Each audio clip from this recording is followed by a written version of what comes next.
Media জগৎটাতে আসলে এই ব্যাপারগুলো না একদম কমন একটা বিষয়। এগুলো নিয়ে আসলে কথা বলে আপনাদেরকে অবাক করার কিছু নেই।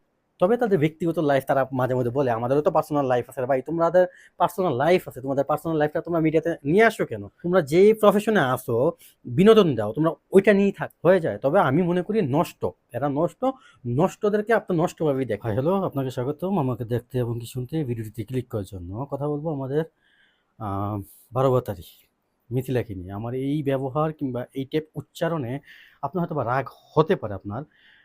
সেই অর্থে আমি ক্ষমা প্রার্থী। বিকজ উনার ব্যাপারটা আসলেই আমি একটু এরকম হয়ে যাই। কারণ মিথিলাকে আমি একটা সময়, মিথিলা এবং কি তাহসান, তাহসানের গান যেহেতু আমি রেগুলার শুনতাম বা এখন পর্যন্ত শুনি, তাহসান আমার খুব প্রিয় একজন সিঙ্গার।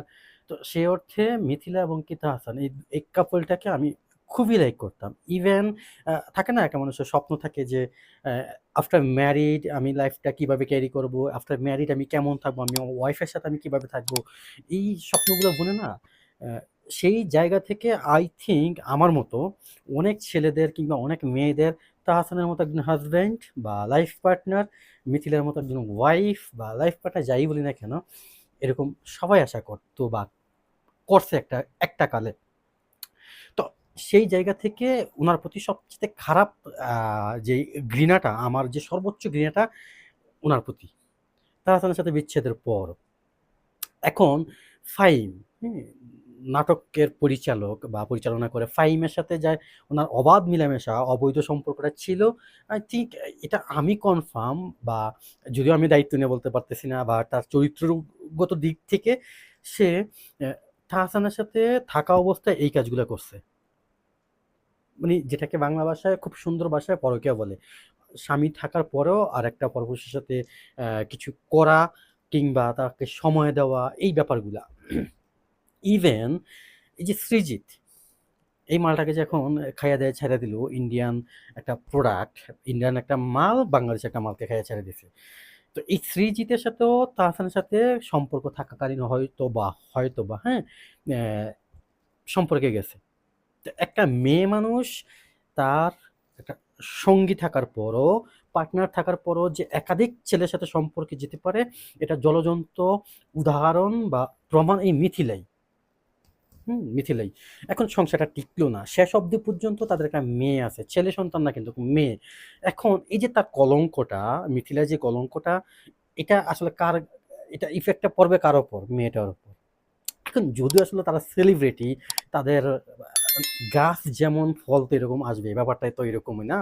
আপনার আম গাছে, টক আম গাছে তো আপনি মিষ্টি আম আশা করতে পারেন না। বাট আমি চিন্তা করি একটা দিক থেকে, আসলে তাহসানের ফ্যামিলি স্ট্যাটাস বা ব্যাকগ্রাউন্ডটা বাজে ছিল কি? বাজে ছিল না। সেই অর্থে যদি আপনি চিন্তা করেন, এটার ইফেক্টটা যদি এই মেয়েটার, মানে তাহসানের মেয়ে বা মিথিলার মেয়ে, তার মার দিক থেকে ইফেক্টটা আসে বা এই যে ইয়াটা আসে, ফ্লোটা, তার মা যেভাবে তার লাইফ থেকে ফ্লো করছে। তো মিথিলা, মিথিলার মেয়ে বা তাহসানের মেয়ে যাই বলি না কেন, এই মেয়েটা যদি তার মার দিক বেশি সময় দেয় বা তার মার আচরণ দিকগুলো যদি সে ফলো করে বা পায়, তাহলে তো অবস্থা সেই লাউ কদু একই। বাট যদি তাহসানের ফ্যামিলি ব্যাকগ্রাউন্ড, যদিও এরকমটাই হওয়া উচিত বা এটাই পাওয়া উচিত, যেহেতু বাবার মেয়ে, বাবার ছেলে, বাকি আসে বিষয়, আমি ওই অর্থে কথাগুলো বলতেছি, তাহলে ঠিক আছে। আর ঠিক থাকলেও শেষ অবধি পর্যন্ত তার মায়ের যে কলঙ্ক, তার মা যেগুলা কইরা বেড়াইছে, কিছু ছবি ভাইরাল করলো, অনেক কিছুই তো হইলো মিথিলার লাইফে, তাই না? সেগুলা তার লাইফে যদি আসে, হয়তোবা খারাপ কিছু হবে। এখন আমি আরেকটু এখানে ইন্টারাপ্ট করি। খারাপ কিছু আসলে কি হবে? তারা মিডিয়া জগতের মানুষ, তাদের সন্তানরা এরকমই করবে। এই মেয়ে হয়তোবা কোনদিন গান গাবে, এই মেয়ে হয়তোবা নাটক পাড়ায় কাজ করবে, সিনেমা করবে, এইগুলাই। তো তাদের সাথে আসলে খারাপ কিছু ঘটবে না। তারা এগুলাকে একদম নরমাল, এগুলা তার কাছে নরমাল বিষয়। আহামরি কিচ্ছু না। সেই অর্থে যে ঠিক আছে, বাট আমরা যে মধ্যবিত্ত ফ্যামিলিতে যারা বিলং করি, আমরা যারা সমাজ নিয়ে চলি, সমাজের কথা চিন্তা করি, আশেপাশের পাড়া প্রতিবেশী, হি আ সবাইকে নিয়ে আমরা যখন চলি, তাদের বেলাতে এই ব্যাপারগুলো আসলে বিরাট ইস্যু হয়ে দাঁড়ায়। বিরাট। মেইন টপিকে আমি আরেকটু কথা বলে ভিডিওটা শেষ করব। আমি ভিডিও বেশি বড় করি না এখন আর। সো এই যে সৃজিত, তার প্রাক্তন যেই গার্লফ্রেন্ড তাকে বুকে জড়ায় একটা স্ট্যাটাস দিছে ফেসবুকে। ইভেন মিথিলার সাথে তার দূরত্ব সবকিছু মিলায়া এই যে সৃজিত বাংলাদেশে ইলিশ মাছ খাইতে এসছে, এই করছে, বাংলাদেশে তার শ্বশুরবাড়ি এই সাংবাদিকদেরকে কত কিছু বলছে। ঠিক তখন পর্যন্ত তার আমি আসলে ইউটিউবে কাজ করি না, ভিডিও বানাই না। তখন যদি আমি কাজ করতাম হয়তোবা এই টাইপ কিছু নিয়ে ভিডিও বানাইতাম। আমি তখনই একটা প্রেডিকশন করছি, যদিও প্রেডিকশন করা আমার পক্ষে বা আমার জায়গা থেকে ঠিক না। আমি এটাকে সাপোর্ট করি না, এটার জন্য সরি। প্রেডিকশন করাটা এটা ঠিক না, ভবিষ্যৎবাণী বা ক্যাশ বিষয়। এই সংসারটা বেশি দিন টিকবে না। এই যে সৃজিত বোকাচোদা এগুলা বলতেছে, এই বোকাচোদা বালটা আমাদের এই বালটাকে খেয়ে ছেড়ে দিবে। টুডে অর টুমরো কখনই টিকে না। এই বিষয়টা একটা মেয়েকে আসলে বুঝাবে কে? তুমি যার জন্য তোমার স্বামীকে ইগনোর করতেছো, তুমি যার জন্য তোমার স্বামীকে ছেড়ে যাচ্ছ, তুমি যার জন্য তুমি তোমার সন্তানের দিকে তাকাচ্ছ না, তার ফিউচার ভাবতেছো না, যেই পুরুষটার জন্য, সেই পুরুষটা চিন্তা করবে যে ওকে ফাইন, ও এত কিছু উপেক্ষা করে আমাকে আমার লাইফে চলে আসছে, সবকিছু ছাইড়া দিয়া সেম কাজটা সে আবার করতে পারবে। আমাকে ছেড়েও সে আরেকজনের কাছে যেতে পারবে।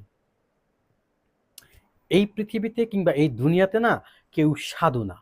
প্রত্যেকটা মানুষের ভিতরে কোনো না কোনো ঝামেলা আছে, প্রত্যেকটা মানুষের ভিতরে কোনো না কোনো প্রবলেম আছে। এগুলো ন্যাচারাল একটা ইস্যু। এটা নিয়ে আমি কখনো খুব দায়িত্ব নিয়ে বলতে পারবো না যে না আমি মানুষটা একদম ভার্জিন, আমি মানুষটা একদম ফ্রেশ, আমি মানুষটা কোনোদিন কাউকে বকা দিইনি, আমি মানুষটা কারোর সাথে কোনো কিছু নিয়ে ঝামেলা করিনি। এরকম ফ্রেশ মানুষ এই দুনিয়াতেই নেই। টুকটাক এদিক না থাকলে ওই দিক আছে, ওই পাশ না থাকলে এই পাশ আছে, যেই কোনো দিক থেকে হোক প্রত্যেকটা মানুষ দোষ ত্রুটি ভুল ভালো কিছু মন্দ কিছু সবকিছু মিলিয়ে সবকিছু গুণ মিলিত হয়ে একটা মানুষ আমি মনে করি। তবে হ্যাঁ, এখানে কম আর একটু বেশি এই ব্যাপারটা আসে বা হয়, এছাড়া কিছুই না।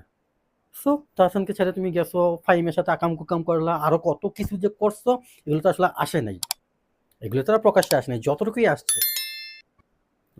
আসছে অতটুকুতে তুমি তোমার চরিত্র তোমার ফেসের সাথে এগুলো আসলে যায় না। যদিও আসলে ফেস দেখে যদি এখনকার সময়টাতে এসে কেউ কারো ফেস দেখে কোনো কিছু বিচার করেন বা কি আসলে আমি আমার বড্ড হাসি পায় এই ব্যাপারগুলা, যে মানুষ কতটা বোকার স্বর্গে বসবাস করে এখন পর্যন্ত। একটা মানুষের ফেস দেখে, একটা মানুষের মায়াবী ফেস দেখে সে জাজ করে ফেলায় না মানুষটা ভালো, এই মানুষটার সাথে থাকা যায়, এই মানুষটাকে ক্যারি করা যায়, এই মানুষটার সাথে সবকিছু শেয়ার করা যায়, এই মানুষটার সাথে লাইফটা পরবর্তী জীবনটা সম্পর্কে চিন্তা ভাবনা করা যায়। এতই সহজ? এত সহজ না। সো এটাই সৃজিত তার জায়গা থেকে সে অনেকটা ২ টা নাকি ৩ টা ৪ টা বিয়ে করছে। কি স্বস্তিকা মুখার্জিকে বিয়ে করছে, মিথিলাকে বিয়ে করলো, তার প্রাক্তন ইয়া আছে। আসলে মিডিয়া জগৎটাতে আসলে এই ব্যাপারগুলো না একদম কমন একটা বিষয়। এগুলো নিয়ে আসলে কথা বলে আপনাদেরকে অবাক করার কিছু নেই। আমি নিজেও অবাক হয়ে কিছু বলার নাই আসলে, কিচ্ছু নাই। তবে তাদের ব্যক্তিগত লাইফ তারা মাঝে মধ্যে বলে আমাদেরও তো পার্সোনাল লাইফ আছে রে ভাই, তোমাদের পার্সোনাল লাইফ আছে, তোমাদের পার্সোনাল লাইফটা তোমরা মিডিয়াতে নিয়ে আসো কেন? তোমরা ৩টা ৪টা 5টা 6টা আকাম কুকাম করতেছো, এগুলো আবার মিডিয়াতে আসো কেন? তোমরা যেই প্রফেশনে আসো বিনোদন দাও, তোমরা ওইটা নিয়েই থাকো। তোমাদের এই ব্যাপারগুলা তোমরা গোপনে করো, যদিও অনেকের জায়গা থেকে করে, কেউ তো আসলে ইচ্ছা করে ভাইরাল হতে চায় না, হয়ে যায়। তবে আমি মনে করি নষ্ট, এরা নষ্ট। নষ্টদেরকে আপনি নষ্টভাবেই দেখেন। এদের কাছ থেকে ভালো কিছু আশা করা, এদের খারাপ কিছু দেখে কিংবা শুনে নিজে খুব চিন্তিত হওয়া বা এগুলা নিয়ে খুব বেশি পেঁচাল পাড়া দরকার নাই তো। নষ্ট ওইটাকে আপনার নষ্ট চোখেই দেখেন। সো এই বিষয়টা নিয়ে যদিও মিথিলাকে নিয়ে আমি আরো ২-১টা ভিডিও বানাইছি। তো এই ব্যাপারটা নিয়ে আমার কথা বলার দরকার ছিল। সৃজিতের গার্লফ্রেন্ডকে বুকে জড়ায় সে পোস্ট দিছে ফেসবুকে। আমাদের মিথিলা খাইছে ধরা। এটাই স্বাভাবিক ছিল। তো হাসান এখন নতুন বিয়ে করলো। সবকিছু মিলে যাই হোক, এই ব্যাপারগুলো নিয়ে কথা বলা দরকার ছিল, কথা বললাম। ভিডিওটা আর বেশি বড় করব না। সবাই ভালো থাকবেন, সুস্থ থাকবেন। ভিডিও সম্পর্কিত যেই কোনো মতামত আপনি আমার কমেন্ট বক্সে করতে পারেন। আরেকটা বিষয়, আপনি যদি আমার এই ভিডিওটা ফেসবুক থেকে দেখে থাকেন অবশ্যই আমার ফেসবুক পেজটা ফলো করবেন। আর যদি আবার ইউটিউব চ্যানেল থেকে দেখে থাকেন তাহলে অবশ্যই ইউটিউব চ্যানেলটা সাবস্ক্রাইব করবেন। টাটা।